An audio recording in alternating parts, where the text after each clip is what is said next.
Iran और gulf states के दरमियान स्ट्रेट ऑफ होर्मुज को ईरान ने अब बंद कर दिया है। पाकिस्तान जैसे मुल्क के लिए जो अपनी एनर्जी का बड़ा हिस्सा इंपोर्ट करता है, इस शॉक के असरात बहुत तेजी से इकोनॉमी में फैल रहे हैं। इनके असरात पाकिस्तान की गलियों और घरों तक पहुंच चुके हैं। याद रखिए कि हमारे लिए जरूरी है कि ये जंग एक हफ्ते के अंदर सिमटना शुरू हो जाए। तमाम पाकिस्तानियों को चाहिए कि इसके लिए दुआ करें।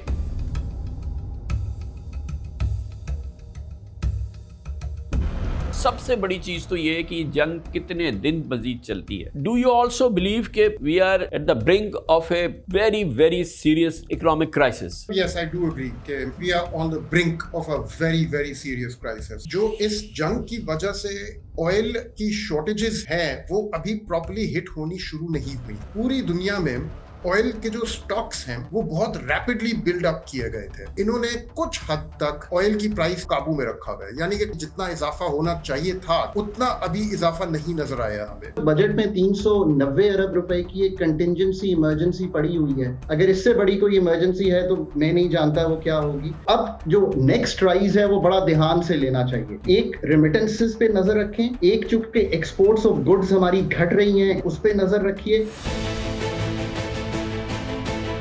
वी आर नॉट रेडी कि अगर ये 3 वीक या 4 वीक तक खुदा न खास्ता चल जाती है तो शायद वहां पर हमारे लिए जो है वो मुश्किल हो जाएगी। If we go beyond the next 2 weeks, then I think we become uncomfortable। हम ये समझते हैं कि ये गुजर जाएगा और सऊदी अरेबिया हमारी मदद कर देगा। ये भी समझें कि 28 दिन के रिजर्व से ही हमने शुरू किया था। कोविड के बाद ये डिसाइड हुआ था कि हम इनको 3 माह तक ले जाएंगे। तो you have to think कि हमने क्या नहीं किया जो हमें कर लेना चाहिए था। बहुत बड़ा इम्पैक्ट है। इन एरियाज के पोर्ट्स बंद हुए हुए हैं और हमारी मगरिब की तरफ जितनी एक्सपोर्ट्स जाती हैं वो सारी ट्रांजिट करती हैं थ्रू गल्फ पोर्ट्स। कोई 2/3 हमारे जितने एक्सपोर्ट्स हैं सारे यहाँ से ट्रांजिट करते हैं और पाकिस्तान की जितने वेस्टर्न बाउंड कार्गोज हैं वो कराची पोर्ट पे एक्यूमुलेट कर रही है। Containers are piling up.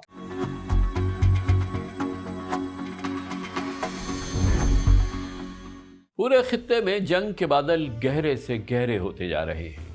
यही वजह है कि आम ख्याल है कि पाकिस्तान एक बार फिर एक माशी सुनामी के करीब जा रहा है। लेकिन इस बार खतरा मुल्क के अंदर से नहीं बल्कि समंदर के उस तंग रास्ते से उभरता नजर आ रहा है जिसे स्ट्रेट ऑफ होर्मुज कहा जाता है। ईरान और गल्फ स्टेट्स के दरमियान वाक़ इस वाटरवे को ईरान ने अब बंद कर दिया है।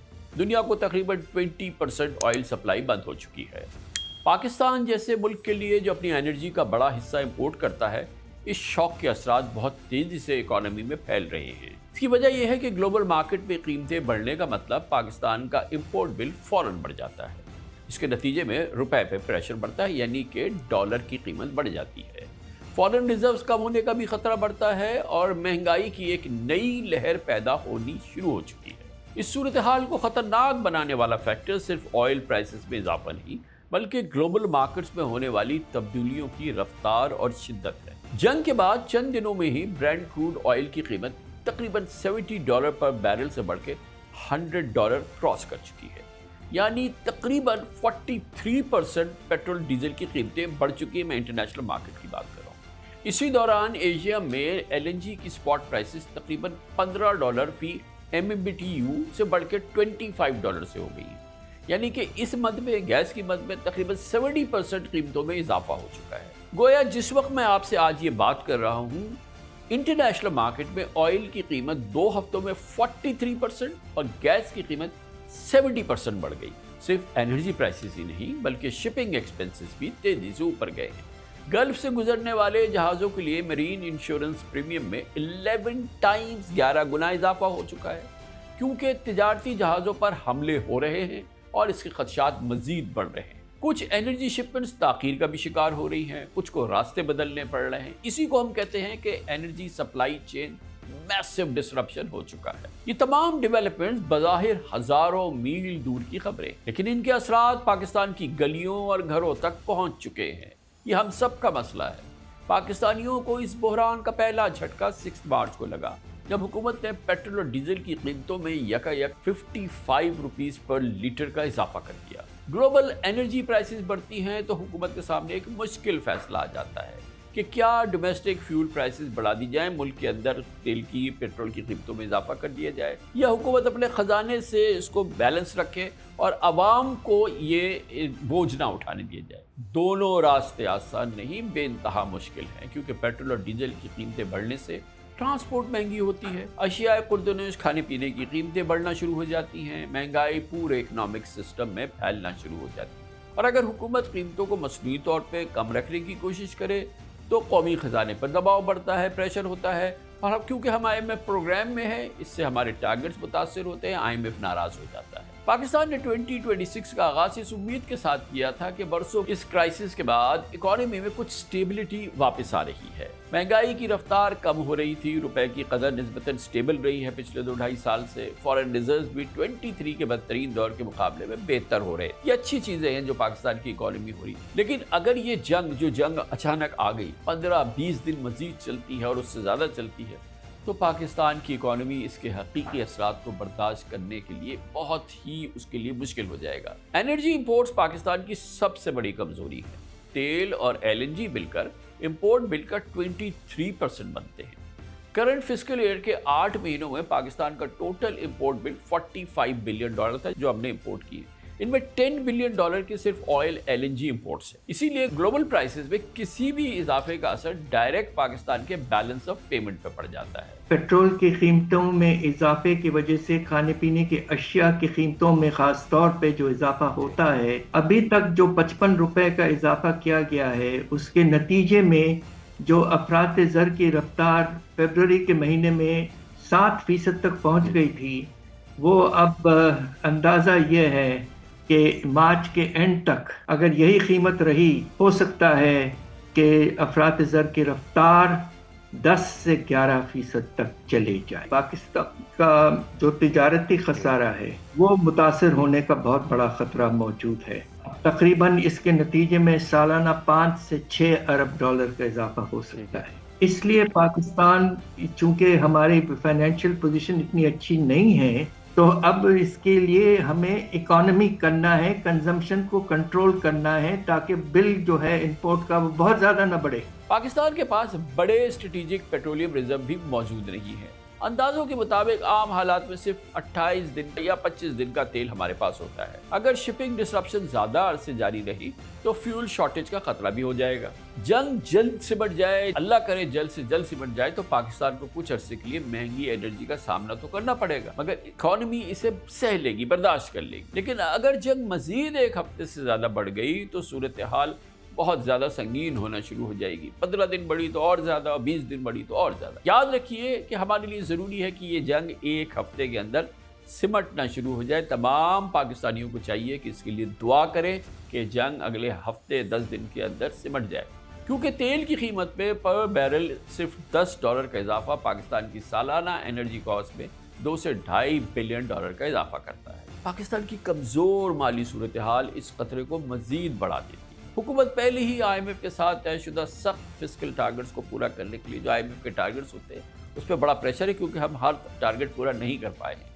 अगर हुकूमत ने अपने ख़जाने से आवाम को सहारा देने की कोशिश की, जैसे कि पहले की सियासी हुकूमतें अपनी मकबूलियत को बचाने के लिए करती रही थी, तो ये पाकिस्तान के लिए और उसके मौजूदा माशी इस्तेहकाम के लिए नाकाबिल तलाफ़ी नुकसान होगा। आवाम को कुछ दिनों के लिए सुकून मिल जाएगा, लेकिन कौमी ख़जाना हिल जाएगा और फ्यूचर में कोई इंटरनेशनल लेंडर पाकिस्तान को कर्जा नहीं देंगे या बहुत मुश्किल हो जाएगा। दूसरी तरफ अगर फ्यूल की बढ़ती कीमतों का पूरा बोझ अवाम पर डाल दिया जाए तो शायद अवामी रद्द-ए-अमल और उससे भी ज़्यादा शदीद आए।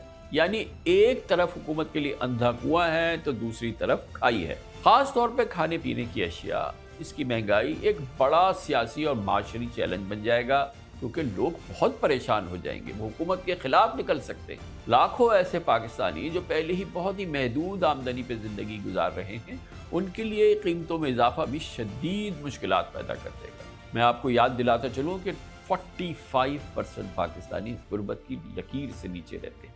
पाकिस्तान बहुत गरीब मुल्क है। एक और ख़तरा रेमिटेंसेस के हवाले से भी मौजूद है। लाखों पाकिस्तानी गल्फ स्टेट्स में काम करते हैं, जिनकी इकॉनमीज़ बड़ी हद तक तेल और रीजनल स्टेबिलिटी पर है। अगर जंग फैलती है तो ये गल्फ इकॉनमीज़ इससे हिट होती है, तो पाकिस्तान आने वाली रेमिटेंसेस भी मुतासर हो सकती हैं, जो पाकिस्तान की इकॉनमी के लिए एक रीढ़ की हड्डी है। पाकिस्तान स्टॉक एक्सचेंज पहले ही अपना रंग दिखा रहा है। मार्च के 13 दिनों में 100 इंडेक्स में 14,196 पॉइंट्स यानी 8% के करीब कमी हुई, जबकि शेयर मार्केट की वैल्यू 1600 बिलियन रुपीस कमी हो चुकी है। आने वाला वीक इंतहाई अहम होगा, क्योंकि अगर जंग खत्म हो गई और स्ट्रेट ऑफ हॉर्मुज़ में शिपिंग मामूल पर आ गई तो ग्लोबल एनर्जी मार्केट्स दोबारा स्टेबल हो सकती हैं। पाकिस्तान बदतरीन सूरत हाल से बच सकता है, लेकिन अगर क्राइसिस का दौर बढ़ता गया तो खुदा न खास्ता पाकिस्तान एक और माशी दलदल में फंस जाएगा। इस एक्सट्रीमली सीरियस इकोनॉमिक सिचुएशन पर बात करने के लिए मैंने दावत दी है। हमारे साथ मौजूद हैं पाकिस्तानी इकॉनमी और इंटरनेशनल इकॉनमी अफेयर्स के एक्सपर्ट खाकान नजीब साहब और जनाब खुर्रम हुसैन साहब। खाकान साहब, ये बताइएगा, ये एग्जेजरेशन तो नहीं है कि पाकिस्तान की इकॉनमी अगर ये जंग हफ्ता 10 दिन और चलती है तो हम एक बहुत बड़े क्राइसिस के किनारे पे खड़े हैं, बहुत ही सीरियस या एक कैटास्ट्रोफी की टाइप की सिचुएशन है? ये कोई एग्जेजरेशन है आपके ख्याल में? पाकिस्तान और ग्लोबल इकोनॉमी एक बिगेस्ट ऑयल शॉक से गुजर रही है, I think in the history of the world. इसमें कोई दो आरा नहीं हो सकती, but at the same time ये भी हमें याद रखना है कि ऑयल डिपेंडेंस उस तरह नहीं है इकोनॉमीज की जो आज से कई दिहाइयों पहले थी, बिकॉज बहुत से और सोर्सेज एंटर कर गए हैं। ये बात हम भूल जाते हैं। मोस्ट इंपॉर्टेंट, जब ये साल शुरू हुआ तो I work globally now, so बहुत से जो ममालिक हैं उन्होंने $65 का at best on the average I think लिया तेल की कीमत फॉर द ईयर। अब एट बेस्ट ये अगर $75 to $85 एवरेज करती है तो जो ग्लोबल ग्रोथ है वो कहीं 0.1 to 0.2% शेव ऑफ हो जाएगी। ये सबसे पहली बात। इसी तरह जो इन्फ्लेशनरी इम्पैक्ट है, डिपेंडिंग कि ये क्या कीमत इनपुट आती है, वो कहीं 0.3 to 0.5% बढ़ जाएगी। सो ये एक स्टैगफ्लेशनरी सा ट्रेंड है जो कि दुनिया को देखना पड़ेगा। पाकिस्तान एक से मुझे ये बता दीजिएगा खाकान साहब, पाकिस्तान ने तो हेज नहीं किया हुआ है ना, या पाकिस्तान ने भी कुछ हेज किया हुआ है? जो जैसे कि आपने कहा कि हेजिंग भी हुई है, कुछ इकोनॉमीज ने की थी जब $65 पर बैरल का ऑयल था। तो जो पाकिस्तान है वो तो उसने जो LNG के भी खरीदने थे, आपको पता है जो फिक्स प्राइस थे वो भी नहीं हमने लिए, क्योंकि हमारी इनपुट इनटू LNG। सो ये मैं अब समझाता हूँ कि पाकिस्तान की बिजली इस वक्त बन कैसे रही है। आई थिंक बड़ी मिसकंसेप्शंस हैं। आज से 5 साल पहले हम 35% बिजली LNG से बना रहे थे। आज की इनपुट, जैसे मैं आपसे बात कर रहा हूँ, 10-15% से ज्यादा नहीं है इलेक्ट्रिसिटी का LNG का कंपोनेंट, क्योंकि component. Why? Because coal, domestic, rooftop solar, water, नए इनपुट आई, न्यूक्लियर, इसने बढ़ा दिया है आपका अदर कंपोनेंट्स, जो अब मेरा ख्याल है कि 70% के करीब होंगे, इफ आई एम तकरीबन, this is the estimate. But having said that, the problem is कि पाकिस्तान कई चैनल से इम्पैक्ट हो रहा है। एक चैनल तो ऑब्वियसली प्राइसेस का है, जो पास थ्रू का है। उस पर भी मेरी राय ये है कि अगर हुकूमत बिल्कुल सही किया, 55 रुपए बढ़ाने थे, बढ़ा दिए, एक सिग्नल कर दिया। बट इस वक्त बजट में 390 अरब रुपए की एक कंटिजेंसी इमरजेंसी पड़ी हुई है। अगर इससे बड़ी कोई इमरजेंसी है तो मैं नहीं जानता वो क्या होगी। So you have to really see कि आपने पाकिस्तान की जो 7% की फरवरी की इन्फ्लेशन है उसको कैसे मैनेज करना है कि it doesn't go beyond double digits, 10-11% से ऊपर ना जाए।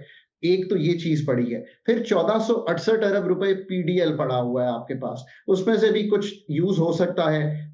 I think that is something. आपने एक ऑस्टेरिटी मेजर्स लिए, मैंने डे 2 पे सारी अथॉरिटीज को कहा था, एक अथॉरिटी जिसके साथ मैं बाहर काम करता हूं उसको भी कहा था कि आपको डिमांड आपके हाथ में, अगर आप ऑयल इंपोर्टर हैं तो अपने मेजर्स ले लें, कुछ सेविंग्स चलें थोड़ी होगी वहां से आ सकती है। और आखिर में डेवलपमेंट बजट, करंट बजट, जारी खराजात, और ये हम चूंकि फाइनेंस डिवीजन से बड़ा क्लियरली इशू कर देते हैं कि कहाँ अगले 4 महीने में कट होती है। तो अब जो नेक्स्ट राइज है वो बड़ा ध्यान से लेना चाहिए।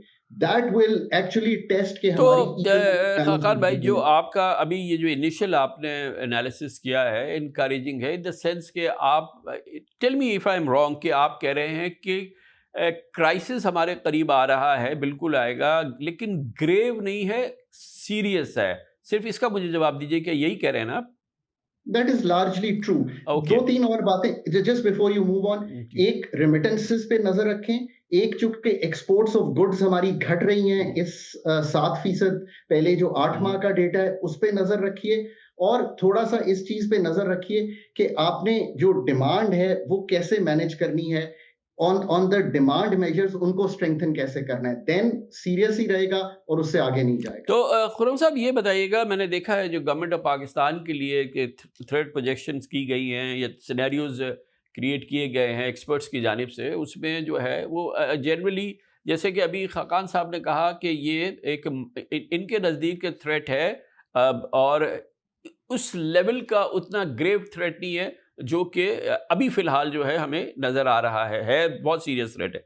लेकिन खुर्रम साहब ये बताइएगा कि ऑब्वियसली इसमें सबसे बड़ी चीज़ तो ये है कि जंग कितने दिन मज़ीद चलती है।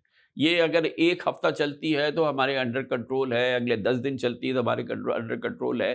लेकिन क्या डू यू ऑल्सो बिलीव कि we are at the brink of a very very serious economic crisis? Kamran Sahib, yes, I do agree that we are on the brink of a very, very serious crisis. I think जो threat perceptions मैंने फिलहाल देखी हैं और जो मैं खाकान साहब की भी बात सुन रहा था, मैं शायद 1 या 2 नॉचेस उससे ऊपर थ्रेट्स को परसीव कर रहा हूँ। आप मुझे 1-2 मिनट दे दें, मैं एक्सप्लेन कर देता हूँ। पहली चीज जो इस जंग की वजह से ऑयल की शॉर्टेजेस हैं वो अभी प्रॉपर्ली हिट होनी शुरू नहीं हुई, ठीक है, क्योंकि पिछला पूरा साल मई 2025 से लेके फरवरी 2026 तक पूरी दुनिया में ऑयल के जो स्टॉक्स हैं वो बहुत रैपिडली बिल्ड अप किए गए थे। तो मई, जून, जुलाई, अगस्त के महीनों में चाइना ने बहुत रैपिडली अपना स्ट्रेटेजिक रिजर्व बिल्डअप किया था और सबसे ज्यादा खाम तेल जो खरीदा जा रहा था वो उनकी तरफ से था। सितंबर, अक्टूबर, नवंबर, दिसंबर, इन महीनों में जो OECD कंट्रीज हैं इन्होंने खाम तेल खरीद के अपने स्टॉक्स बिल्डअप करने शुरू किए थे। अलबत्ता इन्होंने अपना स्ट्रेटेजिक रिजर्व नहीं बिल्डअप किया था, इन्होंने अपना कमर्शियल स्टॉक बिल्डअप किया था। लेकिन जब ये जंग शुरू हुई है फरवरी में, तो सिचुएशन ये थी कि कोई 8.2 बिलियन बैरल्स का oil stock world wide accumulate हो चुका था already, which is the highest ever. जिससे यही साबित होता है कि काफी हद तक दुनिया की जो गवर्नमेंट्स हैं और मेजर ऑयल कंपनीज हैं उन्होंने अंदाजा लगा लिया था कि इस किस्म की जंग आ रही है और अभी से अपने स्टॉक्स बनाने शुरू कर दो। अब जब से जंग शुरू हुई है ये स्टॉक्स कंज्यूम हो रहे हैं और इन्होंने कुछ हद तक ऑयल की प्राइस जो है उसको काबू में रखा हुआ है, यानी कि काबू में इस तरह रखा है कि जितना इजाफा होना चाहिए था given the scale of the disruption straight of Hormuz के बंद होने की वजह से, उतना अभी इजाफा नहीं नजर आया हमें। लेकिन ये जो उन्होंने स्टॉक्स बनाए थे अब ये कंज्यूम होते होते जैसे जैसे हल्के होते चले जा रहे हैं, तो अब हमें उन मुल्कों में हल्की सी पैनिक की निशानियां नजर आनी शुरू हो रही हैं। एक निशानी है, मिसाल के तौर वो उन्होंने अनाउंसमेंट की है G7 की 3 मुल्कों ने कि हम लोग अपना स्ट्रेटेजिक रिजर्व जो है उसमें से 400 मिलियन बैरल्स जो है वो निकाल के ऑयल मार्केट्स में डालें। ये तारीख का सबसे बड़ा स्टेप होगा, स्ट्रेटेजिक ऑयल रिजर्व का सबसे बड़ा वो ओपनिंग होएगी अगर इन्होंने एक्चुअली कर दी है ये एक्शन। ये कोई 1/3 ऑफ टोटल स्ट्रेटेजिक रिजर्व्स जो G7 कंट्रीज के हैं उसका 1/3 रिप्रेजेंट करता है 400 मिलियन बैरल्स। और जब यूक्रेन वॉर हुई थी तो कोई तकरीबन 12.5% उन्होंने रिलीज किया था तब, और उन दिनों में वो 12.5% रिलीज जो था वो एक तारीखी रिलीज था। अब तो ये 1/3 की बात कर रहे हैं, 33% की। तो ये हल्की सी एक पैनिक की निशानी लग रही है कि उनके डिसीजन मेकिंग सर्कल्स में एक पैनिक पैदा हो रही है। नंबर 2, मार्च 6 को स्कॉट बेसेंट साहब जो हैं अमेरिका के ट्रेजरी सेक्रेटरी, उन्होंने एक टीवी इंटरव्यू के दौरान ही बात कह दी कि हमें चाहिए हम रशिया में जो जितना एम्बार्गो लगाया हुआ है ऑयल का उसको आहिस्ता आहिस्ता उठाना शुरू करें और वहां से हम तेल खरीदना शुरू कर दें। उसके बाद यूरोपियन ममालिकान से एक बड़ा इसका सख्त इनकार आया कि ऐसी हरकत कभी ना करें क्योंकि इसकी वजह से रशिया और मजीद और ताकतवर होगा।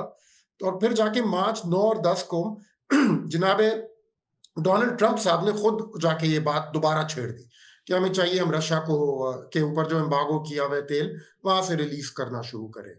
तो अगेन इस किस्म के जब स्टेप्स की बात होनी शुरू हो जाए कि रशियन ऑयल को मार्केट में शायद आने दें या स्ट्रेटेजिक रिजर्व को इतना बड़ा हम लोग एक उसमें से रिलीज ऑथराइज कर दें, तो इसका मतलब है कि कुछ ना कुछ अब पैनिक पैदा हो रही है। एक दफा जब ये सप्लाई डिसरप्शन आनी शुरू होएगी, जब ये जो स्टॉक्स बनाए गए थे पिछले साल जब ये खत्म हो जाएंगे, और जब एक्चुअल मटेरियल शॉर्टेजेस पैदा होनी शुरू होंगी तो तब इस वॉर का जो असली मटेरियल माजरत प्लीज, लेकिन तब इस वॉर का एक्चुअल इम्पैक्ट जो है वो महसूस होना शुरू होगा। हो सकता है कि उसमें हमें 5 दिन लग जाएं, 6 दिन लग जाएं, कहना मुश्किल है, लेकिन वो दिन नजदीक आता चला जा रहा है।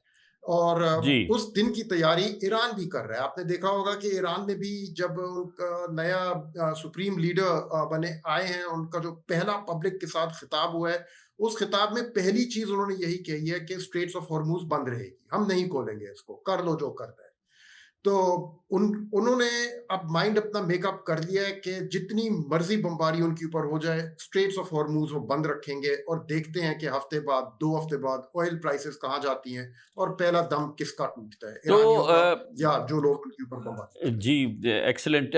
खकत साहब ये बताइएगा कि डेफिनेटली पूरी दुनिया के लिए एक ऑयल जो एनर्जी सप्लाई चेन डिस्ट्रप्शन है, this is the number 1 most critical issue, जिसकी वजह से हम कहते हैं कि एक कैटास्ट्रफी सीट जो है बिल्ड हो रही है, डेवलप हो रही है। अभी हम नहीं हैं उसके नज़दीक, ब्रिंक पे हैं, लेकिन ये फरमाइएगा कि ठीक है पूरी दुनिया के लिए ये एक एनर्जी जो सप्लाई चेन डिस्ट्रप्शन है वो बहुत बड़ा मसला है, लेकिन ये मुझे सिर्फ समझाइए कि ईरान के लिए इटसेल्फ कितना है, ईरान के पास कितने रिजर्व्स हैं, वो कितना संभाल सकते हैं। उनकी अपनी रिफाइनिंग की सहूलत भी जो है वो यकीनन ज़ाहिर है कि बुरी तरह से डैमेज हो चुकी है।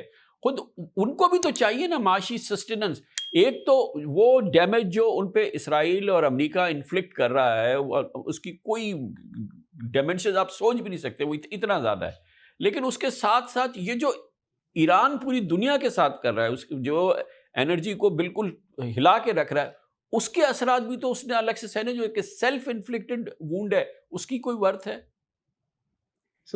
मैं अगर नंबर बिल्कुल क्लियर कर दूं, डेली की बेसिस पे 100 मिलियन बैरल्स ऑफ ऑयल दुनिया की तकरीबन डिमांड आती है।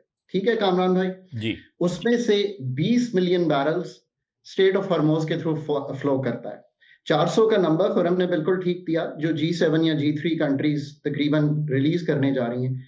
लेट्स से कि ये 20 मिलियन बैरल्स हर दिन करते हैं, इसमें से निकालते हैं, जस्ट अस्यूमिंग, अभी ये नंबर नहीं मालूम, so I can't put a finger, but मैं अस्यूम करता हूं कि ये मैच करना चाहते हैं स्ट्रेट ऑफ हॉर्मुज को।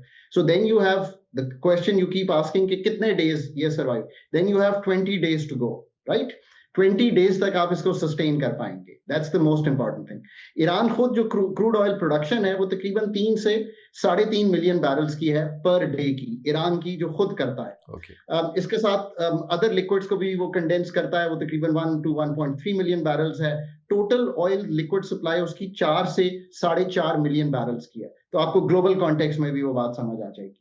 अब बात यह है कि कुछ और चीजें भी हैं जो आई थिंक जो सऊदी अरेबिया है ना, जो स्टेट ऑफ हॉर्मुज से इर्द गिर्द जहां से सप्लाई करता है, वहां से एक लाइन उन्होंने बिछाई हुई है जो रेड सी, जहां पे वो जाती है, जहां से अभी आपने पाकिस्तान के 2 शिप्स उठाए हैं, ठीक? So you have to really dig deeper to know what's going on. Fujairah again जो यूएई का है, ये बाईपास करता है स्टेट ऑफ हॉर्मुज को, तो वहां से भी ऑयल सप्लाई थोड़ी रैंप अप होगी। तो अब जो असल बात है वो ये है कि ये time is the of the essence, कि ये कितने दिन चलती है। मेरा ख्याल है कि अगर मैं यूएस की एनर्जी मार्केट तो देख ली 100 पे है, 120 जा सकती है, 125 जा सकती है, I can agree with that. But मैं अगर यूएस इक्विटी मार्केट्स को देखता हूं, जिसमें मैं बहुत एडवाइस करता हूं, मार्केट पीक से सिर्फ 4% फॉल किया है। सो वो क्या देख रही है कि ये एक confined both in terms of area and in terms of time conflict है, so every dip is a buy. That's how global equity markets जो कि बड़ी शार्प होती हैं वो इसको देखती हैं। अब एक और चीज देखिए, ये तो एक उसूल है ना, when there is blood on the street go and buy, ये तो एक वैसी बात है ना। बिल्कुल। दूसरी बात आप ये देखें कि अगर आप एक फ्यूचर्स देखते हैं आज से 6 महीने 8 महीने के, तो वो ऑयल के क्या हैं, that's also terribly important to see. So obviously they are lower than what we expect. But having said that, अगर तो टाइम 10-15 दिन मेरा ख्याल है से लेंथन कर जाएगा, तो the seriousness would turn into an very crisis like situation. अगर ये कन्फाइंड रहा और इसमें कोई, और मैं अब भी समझता हूं कि बिकॉज जो इस वक्त प्रेजेंट एडमिनिस्ट्रेशन है यूएस की, वो सबसे ज्यादा एक चीज देखती है, स्टॉक मार्केट क्या है और एक गैस स्टेशन की प्राइस, जी, और उसकी प्राइस देखती है। So they will never take an eye. जब G7 ने ये अनाउंस किया था तो $119 ब्रेंट था, वो नीचे $82 को टेस्ट कर गया था। फिर वो चूंकि वहां पे स्कर्मिशेस बढ़ी, ऑयल के 2 टैंकर्स जो हैं वो उनको आग लगी तो इट स्पाइक। सो ये नहीं है कि उनकी नजर इस पे नहीं है। ऑयल इंपोर्टिंग कंट्रीज के लिए सबसे की ये है कि वो डिमांड मैनेजमेंट कैसे करते हैं। Oil exporting 3 countries Norway, Canada, Russia are enjoying a good time because they are making good money. That's how the global scenario is playing. Pakistan ने डे 11 पे जाके डिमांड मेजर्स लिए हैं, वो भी इससे ज्यादा लिए जा सकते थे। कई कंट्रीज राशनिंग पे चली गई हैं। So you have to really see, because हम ये समझते हैं कि ये गुजर जाएगा और सऊदी अरेबिया हमारी मदद कर देगा। But having said all that, आप जितना ये भी समझे कि 28 दिन के रिजर्व से ही हमने शुरू किया था। कोविड के बाद ये डिसाइड हुआ था कि हम इनको 3 माह तक ले जाएंगे। So, you have to think कि हमने क्या नहीं किया जो हमें कर लेना चाहिए था। And फिर, your natural resources like your domestic coal, your water reserves, solar में कुछ build हुआ है। How do you proceed from here? The real challenge is कि आप इसको कैसे लेते हैं। Price pass through next कितना करना है, I think that is a key determinant. Actually, एक तो ये बात है खुरा साहब कि ये अप्रिशिएट किया जा रहा है जनरली, जो इंडिपेंडेंट हमारी जो कम्युनिटी है एक्सपर्ट्स की, उनका ख्याल ये है कि हमने मतलब जाहिर है कि जो हमारा बिगनिंग थी और ख़ास तौर पे ये जो प्राइस पास थ्रू था, उस हवाले से जो है हमने काफ़ी बेहतर एक्शन लिया है। और इस वजह से जो है जाहिर है कि डिमांड जो है वो कम हुई है और एक पाकिस्तान ने बेहतर तरीके से मैनेज किया है इस कंटिजेंसी के लिहाज से। तो आप एग्री करते हैं कि ये जो इसमें कोई सब्सिडी वगैरह जैसे हमने हमेशा इससे पहले फ़ौरन अप्लाई करते थे, वो हम ना करें, और हम इस जैसे जैसी डिमांड आती जाती है और हमें ज़रूरत होती है कि हम प्राइस को एस्केलेट करें, तो चाहे उसका जितना भी नुकसान हो, तो you think that's a best response to this crisis?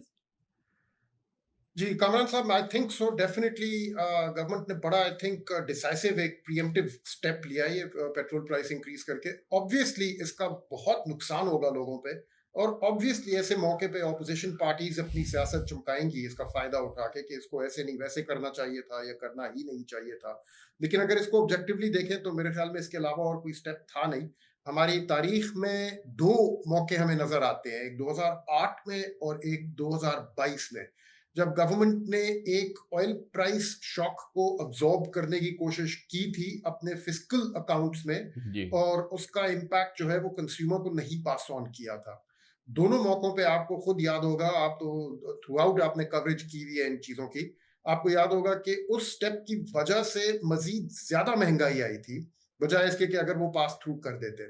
General Musharraf के दौर में आपको याद होगा 2007-8 में जब ऑयल प्राइसेस जिस हिसाब से चढ़ रही थी, लेकिन जनरल साहब खुद नहीं अलाउ कर रहे थे एडजस्टमेंट पंप पे होने की, और वो जो सब्सिडी बिल पैदा हो गया था, जो इनकमिंग गवर्नमेंट इलेक्शन के बाद जो आई थी उन्होंने पे किया था, उसकी वजह से जो महंगाई आई थी वो उस जमाने की तारीखी थी बिल्कुल।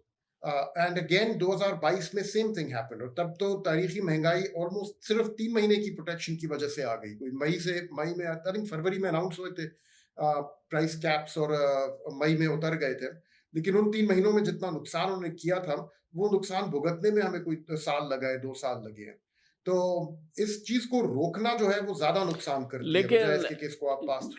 बिल्कुल ठीक है, लेकिन खान साहब ये बताइएगा कि जो गवर्नमेंट के लिए प्रोजेक्शंस बने हैं उसमें सबसे बड़ा ख्याल यही किया गया है कि कितने दिन चलती है, और फिर ये कि और एक ज़ाहिर है कि उसकी मेजर किया है उसको कि 1 हफ्ता चलती है तो या 2 हफ्ते चलती है, तो फिर ये प्राइस एस्केलेशन जो होगी वो एनर्जी की क्या होगी, वो एक सबसे इम्पॉर्टेंट फैक्टर है। और पाकिस्तान का लगता ये है कि वो थ्रेशोल्ड जो है वो बहुत ज़्यादा नहीं है जो कि प्रोजेक्शंस की गई हैं।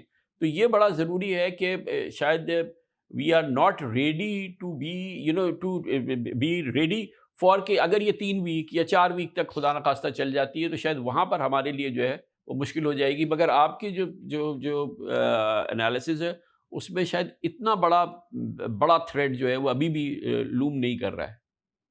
देखिए ना, अगर हमारी 15 से 20% ये कीमत इंक्रीज होती है तो हमारा जो ऑयल बिल है महाना की बुनियाद पर वो 200-250 मिलियन और 600 मिलियन महाना की बुनियाद पर बदल जाता है, यानी कि इंक्रीज आता है। सो वो इंक्रीज तो आ ही रहा है, तो और वो हमारे करंट अकाउंट को हिट करेगा। ये बात बिल्कुल हमें रख के चलनी है। अब अगर वो महीना रहता है, 1.5 महीना रहता है, वो कितना रहता है, ये तो कोई भी नहीं बता सकता the day this conflict will go. इससे जो बड़ा मुझे डिस्कम्फर्ट है वो ये है, अगर आप डिस्कम्फर्ट इसके बाद का, ये जो हमने प्राइसेस लिए हैं, मैं ये जानना चाह रहा हूँ कि आपका सब्र का पैमाना कहाँ लबरेज हो रहा है? कि if we go beyond the next 2 weeks, then I think we become uncomfortable. हम ये 2 हफ्ते तक संभाल लेंगे। From now on, yes. From now on, उसकी एक वजह है कि मैंने जब रेमिटेंस का भी नंबर देखा है, और चूंकि ईद का टाइम है, रेमिटेंस अभी हिट नहीं होगी, बल्कि शायद ठीक इसलिए रहेगी कि लोग भेजेंगे ईद के भी पैसे। दूसरा ये कि their loved ones they don't need more money, so शायद अभी तो ये टाइम गुजर जाएगा। व्हाट इज ऑल्सो इम्पोर्टेंट, जिसकी अभी हमने बात नहीं की है, कि हमारी मैक्रो स्टेबिलिटी किससे रिलेटेड है? IMF एंगेजमेंट से रिलेटेड है। जब बहुत से दोस्तों ने ये पूछा कि ये क्या होगा जो इस वक्त SLA स्टाफ लेवल एग्रीमेंट है, तो मैंने कहा था कि नहीं हो पाएगा staff level agreement. You talk to me, जब हम 13-16 का प्रोग्राम चलाते थे, मैंने वो प्रोग्राम पाकिस्तान के लिए एंकर किया, और उन्होंने कहा कि व्हाई डू यू थिंक, मैंने कहा वो नंबर मॉडल नहीं कर पाएंगे उन 9 टेबल्स में, बिकॉज वो $65 का ऑयल लें, 75 का लें, 85 का लें, करंट अकाउंट क्या लें, प्लस करंट अकाउंट पहले मेरा ख्याल था 0.5% के इर्द गिर्द रहेगा of the GDP, which will be $1 billion। Now I think it will go 0.5 to 1%। सो जहां मैं कहता हूं कि सीरियसनेस कहता हूं मैं, सुपर बफर्स हिट होना शुरू हो जाएंगे आपके, पर $16 अरब का चूंकि बफर एक आपके पास है, सो वो हिट होना शुरू। SLA का डिले होना is also a hit to Pakistan, right? Because उससे आपकी सारी जो फाइनेंसिंग है वो डिले होती है, हर्ट होती है। तो खाका साहब ये मुझे ज़रूर बता दें कि क्या जो IMF है उसको नहीं पता है कि क्या हो रहा है, क्या सूरत हाल है, कितनी बड़ी प्रॉब्लम है? और ऐसे मौके पे तो ये इंटरनेशनल लेंडर्स जो है, मल्टीलेटरल IMF वगैरह, ये तो सपोर्ट करते हैं और हमेशा उनकी असिस्टेंस रहती है। इस हमने कई बार देखा है खुद पाकिस्तान के प्रोग्राम में, लेकिन इस बार ये इतने इनडिफरेंट क्यों हैं? एक तो बात यह है कि आपने 13,500 अरब करना है FPR का कि अब नहीं करना, ये डिटर्मिन ही करना चूंकि मुश्किल हो गया उनके लिए। आपने 10.6% पिछले 8 माह में अपना रेवेन्यू रेज किया है from last year. Will you now continue with this? तो फिर तो आप 13,000 से नीचे गिर जाएंगे। सो आई थिंक वो भी अभी मॉडल नहीं कर पा रहे कि शॉक उस मॉडल को जो देना है, बिकॉज वो एक इकोनोमेट्रिक मॉडलिंग करते हैं, इसलिए भी डिले है। सो इसको इसी सेंस में लेना चाहिए। फिर नेक्स्ट ईयर क्या जो बजटरी नंबर्स हैं, so I think it will stretch to April और मई, जब ये सारे नंबर, प्राइमरी सरप्लस आएगा नहीं आएगा, हुकूमत एक्सपेंडिचर कितना काटने जा रही है। लेट्स से 1,000 अरब का PSDP है, राइट? उसमें से क्या 300 अरब शेव करने हैं? 390 की इमरजेंसी कंटिजेंसी पड़ी है, आपने कितनी यूज करनी है? ये सारे जो वेरिएबल्स हैं कामरान भाई, they have become fluid now. So till you're able to put a handle and develop those 9 tables, इसलिए डिले आ रहा है। ये इटसेल्फ खुरम साहब एक प्रॉब्लम है ना हमारे लिए, कि हम एक लिम्बो में आ गए हैं और हमें बजट प्रिपेयर करना है, और ये बजट हमारे लिए बड़ा क्रिटिकल है इस गवर्नमेंट के लिए, क्योंकि इकॉनमी को चलाने के लिए हमें कुछ कंसेशंस देने हैं, कुछ बहुत सारी सुपर टैक्स, ये तमाम कई मामला हैं जिनको गवर्नमेंट को एड्रेस करना है फॉर द बजट। लेकिन अब वो बजट तो लिम्बो में हो गया। अब हमें नहीं पता कि IMF की तरफ से कब हमें इससे ग्रीन सिग्नल मिलेगा कि गो अहेड। तो ये एक इटसेल्फ एक बड़ा इशू है ना खुरम साहब? जी, डेफिनेटली बड़ा इशू है कमरान साहब। और मैं एक और भी चीज एड्रेस कर लूं इससे पहले, जो खाकान साहब कह रहे थे कि मेरे ख्याल में बहुत ज्यादा फोकस सिर्फ ऑयल प्राइस के ऊपर डालना थोड़ा इधर वो हो जाएगा कि आप मजीद और जो इसकी वजह से थ्रेट्स पैदा हो रहे हैं पाकिस्तान इकोनॉमी के, वो कहीं ना मिस हो जाए हमसे। तो मिसाल के तौर, अगर खाकान साहब ने बताया हमें कि सऊदी अरब से एक पाइपलाइन है जो कुछ हद तक स्ट्रेट्स ऑफ हॉर्मुज को बाईपास कर लेती है, और एक फुजैरा की पाइपलाइन है जो भी कुछ हद तक वहां से बाईपास करके सप्लाईज पहुंचा देती है। ये दोनों पाइपलाइंस मिलके मुश्किल से 1/3 जो ब्लॉकेज है ना स्ट्रेट्स ऑफ हॉर्मुज की, उसको पूरा करती है। तो इन दोनों को अगर फुल कैपेसिटी पे भी ऑपरेट किया जाए, तो फिर भी जो ब्लॉकेज की वजह से आपका जितना ऑयल निकल चुका है मार्केट से, उसका मुश्किल से 1/3 हिस्सा जो है वो आप वापस ला सकेंगे।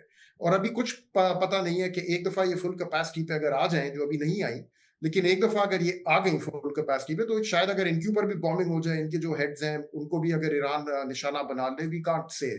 तो ये वॉर अभी किस, अच्छा नंबर 2 रिमिटेंसेस का भी उन्होंने जिक्र किया कि हमारी आधी से ज्यादा रिमिटेंसेस इन्हीं इकोनॉमी से आती हैं, सऊदी अरब, यूएई, बहरीन, कुवैत, कतर, और ये इकोनॉमीज किस तरह से इम्पैक्ट हो रही हैं इस वॉर की वजह से, और वहाँ के जो लोग हैं हमारे खासतौर पे जो डायस्पोरा के लोग हैं उनकी इनकम्स किस तरह से इम्पैक्ट हो रही हैं, वी डोंट नो येट। फिलहाल जो मेरी बैंकर्स से बातें हो रही हैं वो कह रहे हैं कि अभी तक तो रिमिटेंसेस पे कोई इम्पैक्ट नहीं आया जो डेली फ्लोज हैं, लेकिन कॉम्प्रिहेंसिव पिक्चर अभी तो आगे जाके निकलेगी, we don't have it yet. और नंबर 3 एक जो बहुत बड़ा इम्पैक्ट है जो ऑलरेडी महसूस हो रहा है कामरान साहब, कि इन एरियाज के पोर्ट्स बंद हुए हुए हैं फिलहाल, और हमारी मगरिब की तरफ जितनी एक्सपोर्ट्स जाती हैं यूरोप, या चाहे वो यूरोपियन यूनियन के लिए हो, चाहे वो इंग्लैंड के लिए हो, चाहे वो नॉर्थ अमेरिका, कनाडा, इन मुल्कों के लिए हो, वो सारी ट्रांजिट करती हैं थ्रू गल्फ पोर्ट्स। तो मिडल ईस्ट और गल्फ पोर्ट्स और नॉर्थ अमेरिका, यूरोप और इंग्लैंड को मिला के कोई 2/3 हमारे जितने एक्सपोर्ट्स हैं सारे यहाँ से ट्रांजिट करते हैं, और ये पोर्ट्स काफी दिनों से अभी बंद हैं। और पाकिस्तान के जितने वेस्टर्न बाउंड कार्गोज हैं वो पोर्ट पे, यहाँ कराची पोर्ट पे एक्यूमुलेट कर रही है, containers are piling up over here. तो एंड इम्पोर्ट कार्गोज भी रुकी हुई हैं वहां से, जिसकी वजह से काफी अभी इंडस्ट्रीज जो हैं उनके रॉ मटेरियल इंपोर्ट्स आने बंद हो गए हैं, and they have stock, some of them have stocks for 7 days, some of them have stocks for 10 days, but none of them can continue indefinitely अगर उनके इंपोर्ट्स रुके हुए हों रॉ मटेरियल्स के। तो उस तरह से हमारे मैन्युफैक्चरिंग प्रोसेसेस भी जो है वो इम्पैक्ट हो रहे हैं इससे।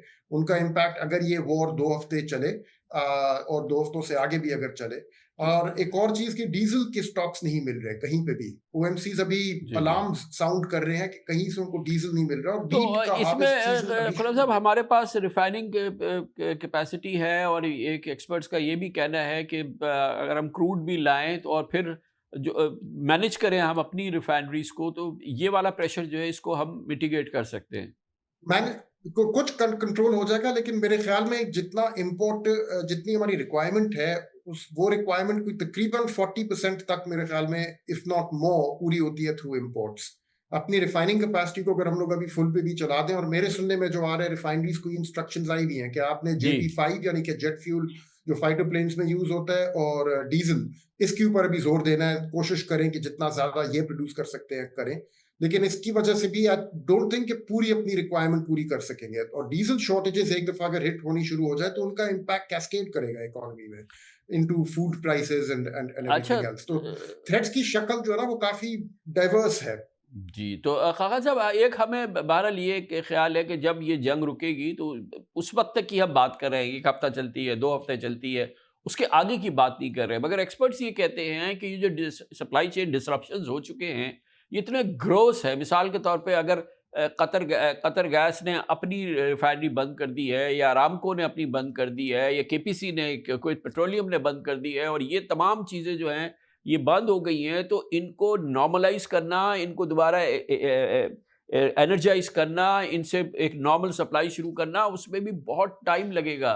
So this disruption is not just till the war ends, ये उससे भी कहीं आगे जानी है, तो हमारी कंटिजेंसी उसको भी केटर करनी चाहिए। एब्सोल्युटली सही कहा है। थोड़ी सी और जो चीजें उनकी भी कंटिजेंसी को, ये आपने सही कहा है। सो फर्टिलाइजर की कीमत 40% अप है, ये भी हमें याद रखना पड़ेगा। जो बाय प्रोडक्ट्स हैं, प्लास्टिक्स है, केमिकल्स हैं, उनकी कीमतें भी अप हैं और उनकी सप्लाई डिस्ट्रप्शन भी आ रही है।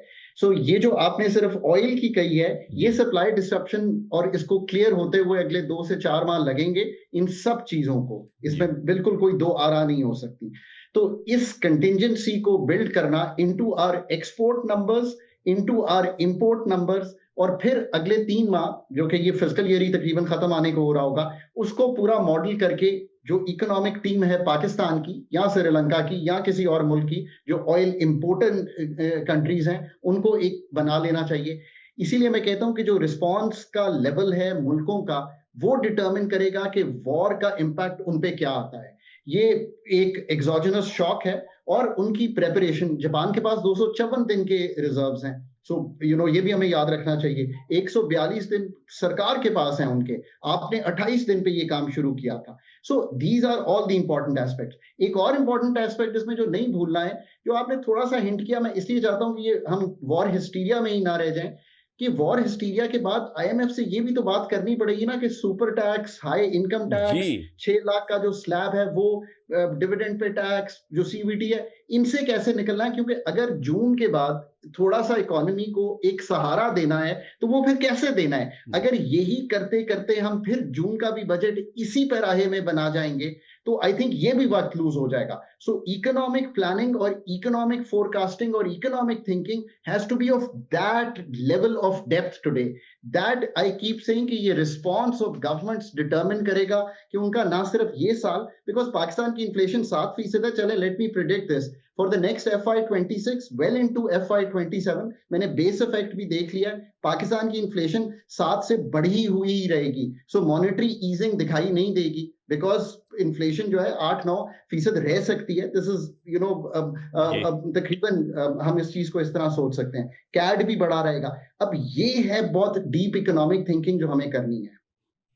तो खुर्रम साहब आप बताइएगा कि जैसे खुर्रम साहब कह रहे हैं कि ये तो हमारा मसला है, क्योंकि हमारा तो अगर ये जंग नहीं भी होती तो हमें तो एक बड़ी जर्नी शुरू करनी थी अब जून के बाद नेक्स्ट बजट के अंदर, और अब तो थोड़ी सी इन्फ्लेशन बढ़ेगी तो वो मॉनेटरी ईजिंग भी नहीं कह रहे हैं कि होगी, और आम ख्याल यही है कि अगली MPC में अगर बढ़ा नहीं तो ये तो फिर वही रहेगा, तो वहाँ पे हमें कोई गुंजाइश नज़र नहीं आ रही। और फिर जो हमें बजटरी कंसेशंस चाहिए बड़े क्रिटिकल, अब उसको कंसेशंस कहें या स्टिमुलस चाहिए, वो भी हमारे लिए बड़ा ज़रूरी है। तो how quick once this war stops या एंड्स होती है उसके बाद we can get back to our business? नहीं कामरान साहब, ये कोई मौका नहीं है इंडस्ट्री वालों के नखरे उठाने का। आई एम रियली सॉरी ये लैंग्वेज इस्तेमाल करते हुए, लेकिन अभी मामला बहुत सीरियस है। जब तक ये वॉर चलेगी, किसी के इंडस्ट्री और बिजनेस वालों के जो रिक्वायरमेंट्स हैं, उनकी जो ये डिमांड्स होती हैं, ये फलाना टैक्स और इंटरेस्ट रेट कम करो, इन चीज़ों को सुनने की कोई गुंजाइश नहीं है, जीरो बिल्कुल। मुझे नहीं लग रहा कि ये वॉर अनकरीब ख़त्म होने वाली है, और अगर हो भी गई, जैसे आपने एक्यूरेटली भी कहा है, उसके बाद भी काफ़ी टाइम लगेगा before normality begins to return. तो अभी मेरे ख्याल में अनकरीब तो कोई गुंजाइश नहीं है टू इवन थिंक अबाउट कि वॉर के बाद फिर हम लोग इंडस्ट्री को किस तरह से प्रमोट करना शुरू करें। खाका साहब, अच्छा ये एक और चीज़ ज़रा सा प्लीज़ बताइएगा, अगर आपने कोई इसको देखा है कि ये जो क्रिटिकल और बहुत ही सिवियर किस्म का डिसरप्शन हुआ है गल्फ स्टेट्स के अंदर, जहाँ ज़ाहिर है कि कैपिटल के ज़बरदस्त रिजर्वॉयर्स है और कैपिटल का ज़बरदस्त इनफ्लोज रहा है और सब कुछ रहा है, मगर वहाँ जो एक पूरा जो इतना बड़ा शॉक आया है, ये एक तरफ तो हम रेमिटेंसेस के भाई पाकिस्तानी बड़े रेमिटेंसेस हैं, वो कितना हिट हो सकता है। दूसरी चीज़ ये कि जो पाकिस्तान या दुनिया के मुल्कों से कैपिटल फ्लाइट होके वहाँ जाता है, कुछ वहाँ पे इन घबराहट की वजह से कुछ रिवर्स जर्नी भी हो सकती है। क्यों नहीं हो सकती? बट दैट अगेन डिपेंड्स आप अपने घर को कितना ठीक करते हैं। मैं इस बात का कायल हूं कामरान कि इन दी एंड तो यार आप अपने घर को जितना ठीक करेंगे उतना ही आपके घर में लोग इन्वेस्ट करने को तैयार होंगे। 13.8% पाकिस्तान का इन्वेस्टमेंट टू GDP है। अगर कोई IMF से ये बात नहीं करना चाहता, दैट्स वो अथॉरिटीज की सोच हो सकती है, मेरी सोच नहीं है।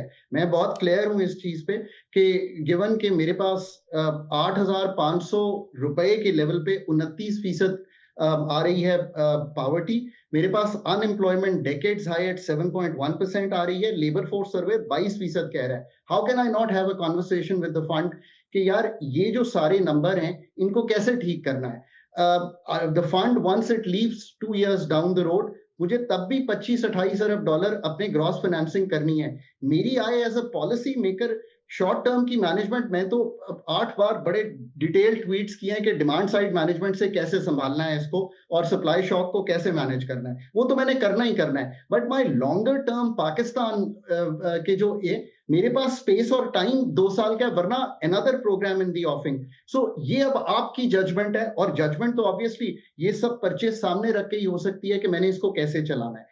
पाकिस्तान यार अगर इन लॉन्ग टर्म ट्रेंड्स को अगले 2 साल में इन कबातों से नहीं निकलेगा, आज भी अगर मैं 500 अरब सिर्फ इसलिए बजट में मांगने जा रहा हूं कि मेरी इनएफिशिएंसीज ऑफ डिस्कोर्स हैं और मेरी कलेक्शन नहीं होती और 500 अरब मुझे चाहिए, पिछले साल 400 चाहिए थे, then how will that get solved? So I think once you come out of this shock, उसमें जितना भी टाइम लगे, द मेजर, अगर आप रिवर्सल करना चाहते हैं कि दुबई में पैसे ना जाएं या यूएई में ना जाएं या पाकिस्तानी ना लेके जाएं, तो वो तो घर ठीक करने से आएंगे। अगर आज 54% of what a high manufacturer earns has to be paid in taxation, then lifting my 13.8% becomes very difficult. So how can I not have that conversation with the fund? Absolutely. बहुत बहुत शुक्रिया खाखा नजीब साहब।